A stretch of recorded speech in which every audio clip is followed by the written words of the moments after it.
Olá pessoal, aqui é Leonardo Montes, trazendo mais uma reflexão, hoje dia 17 de setembro de 2019, e o nosso tema hoje é rodas de conversas. Se você quiser ouvir outras reflexões, acesse youtube.com/Voz Espiritualista. Muito bem, antes de começarmos, 2 recadinhos. O primeiro, eu vou pedir que você, que está inscrito no canal, que gosta de acompanhar as reflexões pelo canal, ative o sininho de notificações. Você já deve ter visto que do lado do vídeo tem o desenho de um sino. Quando você clica nesse sino e você ativa, isso quer dizer que o YouTube passará a te mandar mais vezes informações quando há novos vídeos. Porque quanto mais o canal cresce, menos o YouTube informa as pessoas que há novos conteúdos. Então, se você ativar o sininho, aumentam as chances de você receber uma notificação dizendo quando há novos vídeos aqui no canal, beleza? E o segundo recado é que em breve nós vamos compartilhar um link que na verdade é uma pesquisa para que as pessoas que queiram indicar um terreiro, um centro espírita, uma casa espiritualista possam preencher essas informações que nós vamos disponibilizar online para as pessoas que têm interesse. Porque uma das perguntas mais frequentes que eu recebo é: você pode me indicar um terreiro na minha cidade? Você pode indicar um centro na minha cidade? Então, a gente acredita que com esse levantamento nós vamos ter um número razoável de centros, de terreiros, etc., para indicar quando as pessoas precisarem, não é? Muito bem, vamos agora para o nosso tema, rodas de conversa. Mas antes de responder o que é isso, eu vou voltar no tempo. Eu comecei a estudar o Espiritismo em 2001. Eu tinha 16 anos de idade. E tudo o que eu queria fazer, tudo o que eu queria saber, me era negado. As pessoas achavam que eu era muito jovem, muito imaturo para saber certas coisas, aprender sobre certas coisas. Então, se eu manifestasse desejo de participar de uma reunião de estudos, eu não podia, não era conveniente, porque os assuntos que seriam ali tratados seriam assuntos muito além da minha capacidade de compreensão.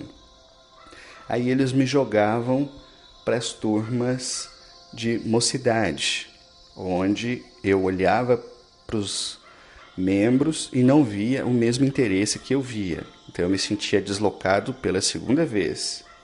E durante todo o tempo em que eu estive presente, atuando dentro do Espiritismo, este foi basicamente o tratamento que eu recebi, e sei que muitas outras pessoas também passam por isso, né? Eles acabam julgando, não abrindo espaço para os jovens trabalharem, atuarem e mesmo estudarem. Então não é à toa, acredito eu, que os centros espíritas, pelo menos aqui em Uberaba, são todos da terceira idade. Você vai assistir uma palestra pública, você chega lá, você só vê gente de cabeça branca. Raramente você vê um jovem. Essa é uma questão, inclusive, que os espíritas, os trabalhadores de terreiro devem estar muito atentos em observar, porque isso deve trazer consequências para o futuro. Muito bem. Quando eu comecei na Umbanda e comecei a desenvolver a mediunidade, quando eu comecei a conhecer outros médiuns, a frequentar outros terreiros, eu observei um comportamento muito semelhante, infelizmente. Eu queria, por exemplo, conversar com aquele médium mais experiente, que eu ia lá tomar passe com os guias dele, eu achava maravilhoso, eu pensava, quanta coisa esse cara pode me ensinar. E quando eu ia conversar com ele, lá vinha a decepção. Ele não conversava nada. Pelo contrário, ele achava ruim se fizesse qualquer pergunta. Uma vez um médium muito experiente me diz assim: já basta ter que vir aqui no terreiro e toda hora vem alguém perguntar, a gente não tem sossego. Então eu nunca mais lhe fiz qualquer pergunta e pus na cabeça que quando eu tivesse conhecimento suficiente, quando eu tivesse experiência suficiente, eu faria diferente daquilo que eu aprendi nos centros espíritas, como aquilo que eu vivenciei em terreiro. E aí eu chego ao cerne dessa nossa reflexão. O velho sempre me disse uma coisa muito simples, mas muito poderosa. Os médiuns precisam conversar mais uns com os outros para fortalecer a confiança e a união do grupo. É óbvio, é simples, como as pessoas não veem isso, gente?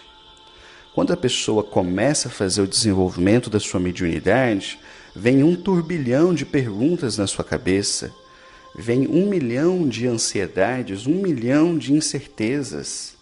Se essas pessoas não tiverem com quem conversar, se elas não tiverem com quem trocar experiências, a sua caminhada, o seu desenvolvimento será muito mais sofrido, muito mais difícil. É por essa razão que nós idealizamos no terreiro que nós temos chamados de roda de conversas. Nós fizemos pela 2ª vez este fim de semana. Eu vou explicar o modo como fizemos dessa vez e você vai ter uma ideia geral de como é o processo. Bem, a primeira coisa é que uma roda de conversa, como o próprio nome diz, serve para que as pessoas conversem, para que troquem opiniões, para que esclareçam suas dúvidas, seja em relação ao terreiro, seja em relação ao desenvolvimento, seja em relação à sua mediunidade, etc, etc. E a gente faz isso da forma mais agradável possível, que é com um café da tarde. Então, as pessoas vêm, cada um traz uma coisinha, a gente bota uma mesa, bota as coisas ali em cima, enquanto a gente vai comendo, a gente vai conversando. Isso se torna extremamente agradável, faz com que as horas voem e a gente conhece um pouquinho mais de cada um, das dificuldades, dos desafios, dos aprendizados.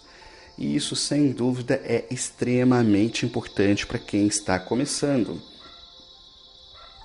Nós fazemos esse encontro uma vez a cada 2 meses, para que as pessoas tenham tempo, inclusive, de refletir ou de surgir novos acontecimentos, enfim, é um tempo razoável, mas nós pretendemos levar isto a efeito até o fim, a cada 2 meses, realizarmos ali uma reunião. E é por isso que eu deixo como sugestão, seja você trabalhador de um centro espírita, de um terreiro de umbanda, de uma casa espiritualista, tente fazer isso. Converse com o dirigente, não apenas venha nos comentários lamentar, minha casa não é assim. Tente, quem sabe, se você se responsabilizar por conduzir essa atividade, o dirigente não acaba aceitando, não é? Muitas vezes, inclusive, os dirigentes do terreiro se tornam pessoas fechadas porque só vem gente palpitar, mas na hora de trabalhar fogem. Então, se você gostou da ideia, se você acha que isso seria interessante para o seu grupo, para a sua comunidade, se você acha que isso poderia fortalecer os laços, poderia incentivar as pessoas a estudar mais, a conversar mais, etc., eu sugiro que você converse com o dirigente. Quem sabe ele topa. Se ele não topar, tudo bem, é um direito dele, cada um sabe como conduzir melhor a sua casa. Mas eu acredito que vale a pena tentar. E por fim, é bom esclarecer que esses encontros eles são totalmente opcionais, no sentido de que a pessoa só participa se quiser, se não quiser também não tem problema, fica a critério e à vontade de cada um, que também só fala se quiser e o que quiser. Se quiser ficar também só ouvindo, não tem o menor problema. Bem, e finalizando, eu sugiro que, além dessas rodas, que as pessoas mais experientes da casa estejam sempre abertas para conversar com quem quer que seja, principalmente hoje, quando nós temos meios tecnológicos tão fascinantes, como, por exemplo, o WhatsApp. Então, qualquer um pode chamar, pode conversar, pode trocar uma ideia. Isso é uma coisa que eu acredito facilita demais, ajuda. Aquelas conversas ao fim da gira, que é uma coisa que eu aprecio, muito embora eu veja com muita frequência, isso foi em todas as casas que eu passei, aquele desespero de ir embora, mas eu adoro, por exemplo, ficar ao fim da gira conversando com as pessoas, sejam consulentes, sejam médiums em desenvolvimento, cambones, etc. Então, são essas as sugestões que eu deixo nesta reflexão. Se você quiser ouvir outras, acessa youtube.com/Voz Espiritualista. Um abraço a todos.